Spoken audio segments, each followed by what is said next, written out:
একটি কমিটি করেছিল এবং মহার্ঘ ভাতা দেওয়ার সিদ্ধান্ত হয়েছিল।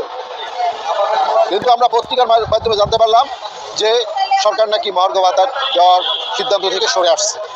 আমরা সেই সিদ্ধান্তের প্রতিবাদী আজকের পত্রিকার ভাষ্যমতে, সরকারের ভাষ্য না, বিভিন্ন সুশীল সমাজের বিশিষ্ট ব্যক্তিবর্গ মহার্ঘ ভাতা নিয়ে বিভিন্ন ধরনের কমেন্ট করছেন যে এই মুহূর্তে মহার্ঘ ভাতা দেওয়ার দরকার নেই।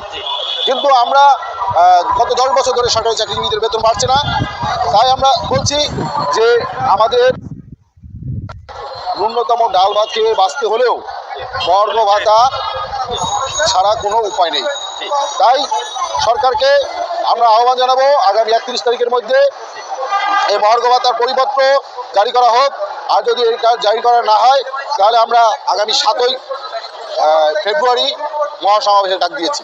যদি এর মধ্যে সরকার কোনো ঘোষণা দেয়, সুনির্দিষ্ট ঘোষণা দেয়, তাহলে পরিপত্র দেরি হলেও যদি সরকার সুনির্দিষ্ট ঘোষণা দেয় যে আমরা এটার থেকে সরে আসি নাই, সেরকম ঘোষণা আসলেও আমরা সরকারের প্রতি সম্মান জানিয়ে আমরা সরকারের দিকে তাকিয়ে থাকবো। যদি সেই সমাবেশের মধ্যে দিয়েও কর্মসূচি মানে আমাদের দাবি আদায় না হয়, তাহলে আমরা কর্মবিরতি সহ অনশন, যে ধরনের কঠোর কর্মসূচি আসে সব কর্মসূচি দিতে আমরা বাধ্য হবো। কারণ হচ্ছে আমরা হাওয়া খেয়ে সেবা দিতে পারবো না। আমাদেরকে ন্যূনতম মৌলিক চাহিদা, বউ বাচ্চা নিয়ে ঢাকা শহরে থাকার মতো মানে আমাদের যদি আর্থিক সংস্থানের ব্যবস্থা না হয় তাহলে আমরা কি করে আমরা অফিস করবো? তাই আমাদেরকে অটোমেটিকই কর্মবিরতি দিয়ে যেতে হবে।